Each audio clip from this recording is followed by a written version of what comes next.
婚姻不随意单身翁仔某啊，23岁对台湾坐飞机要去 Turkey 参加旅游，但是伫阿布达比咧转机的时阵啊，这单身煞去5名武装人员来带走，连续4天无通去联络。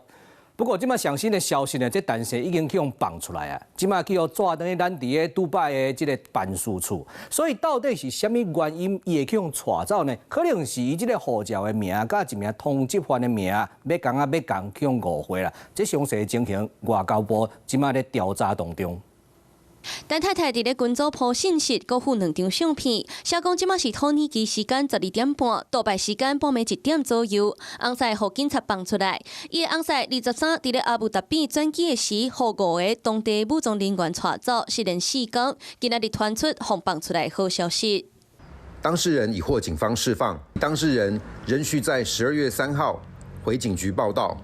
以办理解除旅行禁令。陈太太透过文字感谢大众的关心，讲陈先生伫咧今仔日放放出来，12月初3爱到警察局报到，因为所有物件扣留到迄天才会当摕，希望办事处协助安排这6天的遮较大，用少的方式处理。外交部讲，除了甲陈先生安置伫咧职务宿舍，嘛会继续提供合法后续旅行文件等协助。那陈先生互带走的原因，传出敢若是因为陈先生的护照名甲一个通缉犯的拼音共款，到底敢是误会念着人？外交部阁需要进一步查清。希望就是外交部能够尽速的厘清之外呢，假设这是一个误会哦，我觉得这个阿布达比的警方哦也应该对台湾道歉哦。提供协助的立委张家军讲，陈先生互带走了后，陈太太就一直向台湾外交部杜拜办事处求助，说敢若得到因为甲阿布达比无正式的往来管道，敢若会当委托在地朋友协助探听。认为外交部未来面对类似的事件，应该更加积极，确保个人旅游的安全。